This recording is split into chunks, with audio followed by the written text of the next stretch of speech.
Ketika kita melakukan budidaya maggot, itu kita harus belajar tentang bagaimana cara metode pemasaran maggot BSF agar terjual banyak. Kualitas yang buruk itu akan memperburuk citra kita dalam dunia permagotan, teman-teman. Apa saja sih yang bisa dijual dari bisnis budidaya maggot ini? Untuk teknik pemasaran itu kita membagi menjadi 10 bagian, teman-teman. Ini kita akan menjelaskan ya, teman-teman harus pahami, jangan di skip. Jangan lupa untuk subscribe, like, dan komen. Assalamualaikum warahmatullahi wabarakatuh. Selamat pagi, selamat siang, selamat sore, selamat malam teman-teman budidaya maggot BSF Mandiri dimanapun Anda berada. Oke teman-teman, di kesempatan video kali ini kita akan membahas tentang ujung daripada budidaya maggot BSF, teman-teman. Jadi ketika teman-teman budidaya maggot BSF, teman-teman itu bisa menguasai teknik pemasaran. Itu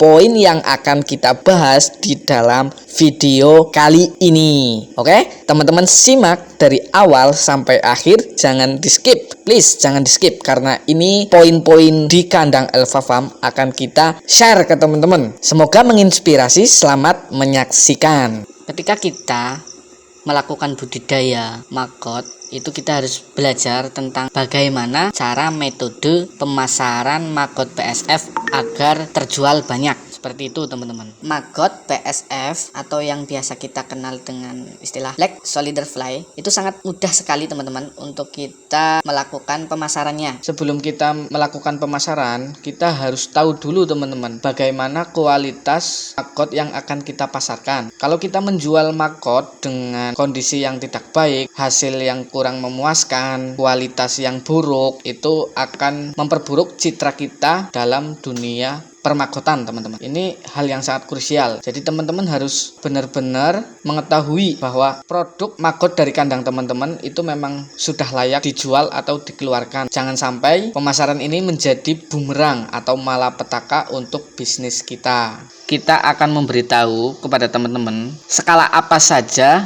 yang ada di dunia permagotan. Ini tentu saja versi daripada maggot BSF Mandiri ya, teman-teman. Ini versi kandang Elva Farm. Budidaya maggot dalam dunia pemasaran kita membagi menjadi 2 skala. Yang pertama adalah skala home industry atau rumahan. Apa itu skala home industry atau rumahan? Ini kita akan menentukan target pasar kita secara home industry ya. Yang pertama, kita akan memasarkan kepada para peternak, terutama misalkan peternak ikan lele. Ini bisa mengganti pakan fur, teman-teman, ikan hias. Terus lagi ada peternak ayam. Itu sudah kami terapkan di kandang Elva Farm dan terbukti cuan, teman-teman, dan alhamdulillah berkesinambungan. Jadi skala home industry ini sangat teman-teman perhatikan. Yang kedua ada skala ekspor, teman-teman. Untuk maggot, untuk skala ekspor bisa mengolahnya menjadi maggot kering, bisa dijadikan sebagai kosmetik. Kita bisa mengirimnya ke Eropa, teman-teman. Kalau untuk skala ekspor di tempat Elva Farm memang belum mempraktekkan itu. Ini skala industri yang sudah sangat besar. Orang atau peternak besar ini yang bisa sampai skala ekspor. Bagi teman-teman pemula yang baru menonton video-video kami, jangan khawatir. Kami akan membuat video-video yang menginspirasi, yang akan membuat teman-teman itu jadi terus berpikir tentang maggot. Produksinya bagaimana, pemasarannya bagaimana. Untuk siklus budidaya maggot bisa lihat di kolom deskripsi ya, linknya ya, atau teman-teman bisa klik ini di pojok kanan atas ya. Dia membahas tentang siklus maggot BSF mulai dari telur sampai menjadi telur kembali. Untuk teman-teman pemula, apa saja sih yang bisa dijual dari bisnis budidaya maggot ini? Ini kita akan menjelaskan ya, teman-teman harus pahami, jangan di skip. Jangan lupa untuk subscribe, like, dan komen. Pertama adalah kita bisa menjual telur. Yang kedua bisa menjual maggot. Maggot itu bisa fresh atau bisa juga maggot kering. Untuk video maggot kering, teman-teman bisa lihat di kolom deskripsi. Terus lagi kita bisa menjual prepupa, teman-teman. Terus juga bisa menjual pupa. Selain menjual itu, kita bisa menjual jaring untuk kandang lalatnya. Kita bisa menjual egis. Ini tempat untuk bertelur. Ini kita terangkan dari mata rantai pemasarannya ya, teman-teman. Apa saja yang bisa dijual. Ini sangat banyak sekali. Untuk harga-harganya itu di video yang lain sudah kita terangkan, teman-teman bisa lihat lagi. Jadi kita pembahasannya itu fokus ke pemasaran aja. Untuk harga dan lain sebagainya itu teman-teman bisa lihat di video yang lain. Untuk siklusnya, untuk cara penetasan telur dan sebagainya itu teman-teman bisa lihat, carilah di channel YouTube kami. Itu semuanya ada. Selain menjual itu semua, Elva Farm juga menerima bimbingan. Jadi bimbingan ini khusus dilakukan oleh tim Elva Farm, diundang ke tempat teman-teman. Jadi kemarin udah 2 kali ya di daerah Bandung, ada peternak besar itu yang mengundang kami. Mereka lobby-lobby menghubungi Mas Aji, terus yang berangkat Mas Arifin. Nanti di sana itu kita akan membuat siklus mulai dari telur sampai mata rantainya. Yang besar itu ya kalau teman-teman bisa diundang oleh peternak pemula dengan modal besar, mereka ingin dibuatkan siklus, terus dibuatkan cara penataan kandangnya itu bagaimana. Itu kami pernah menangani hal-hal seperti ini udah 2 kali. Alhamdulillah sudah berjalan. Itu yang sudah berjalan di Elva Farm. Jadi teman-teman jangan berkecil hati. Apakah hanya menjual makot? Bukan, kita sangat banyak metode penjualannya. Tadi itu intermezzo ya teman-teman, agar teman-teman nggak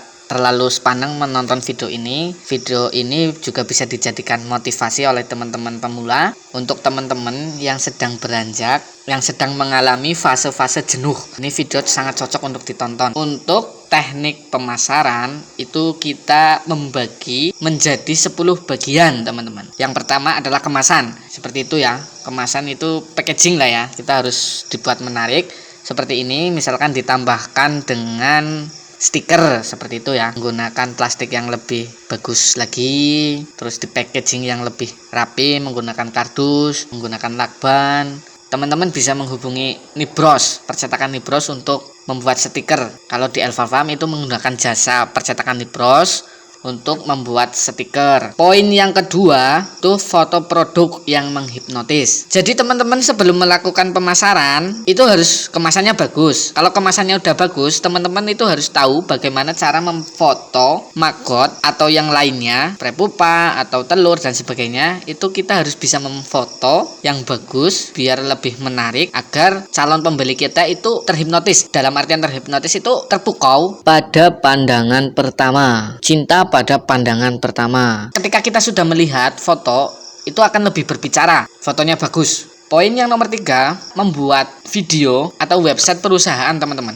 Para pembudidaya maggot itu harus membuat channel YouTube agar lebih menarik lagi. Poin yang keempat, itu adalah pemasaran lewat medsos teman-teman, lewat sosial media. Di kandang Elva Farm, mulai dari Mas Aji, Mas Arifin, Mas Serin, Mas Hanafi, itu mereka langsung kerja teman-teman. Selain di kandang, mereka juga sosial medianya itu gerak. Jadi pemasarannya itu cepat, tetap hantam terus sosial medianya. Teman-teman juga bisa menggunakan platform online teman-teman, seperti marketplace ya, marketplace Facebook itu bisa digunakan, marketplace Tokopedia, Shopee, Bukalapak, JDID dan sebagainya. Itu teman-teman tinggal pelajari, hajar terus. Pokoknya di mana ada kesempatan, teman-teman harus mencoba dan terus mencoba. Jangan sampai teman-teman itu jenuh, karena di dunia online itu sangat beragam sekali teman-teman. Media promosinya terbuka, pasar itu sangat terbuka sekali.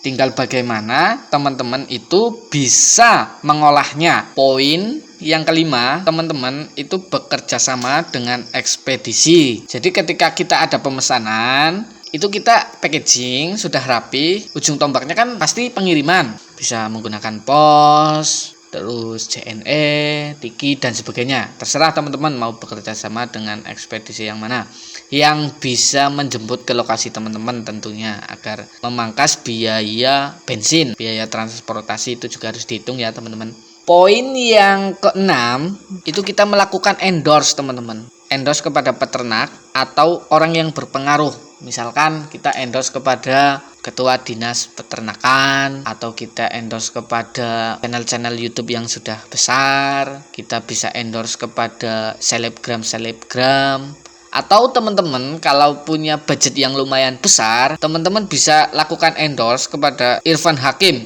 Ini Irfan Hakim, channelnya ini bagus tentang dunia hewan. Itu target pasarnya juga baik. Seperti Mas siapa itu yang di daerah Purworejo atau mana yang melakukan endorse sapi waktu itu, penjualannya meroket. Itu bisa menggunakan jasa endorse.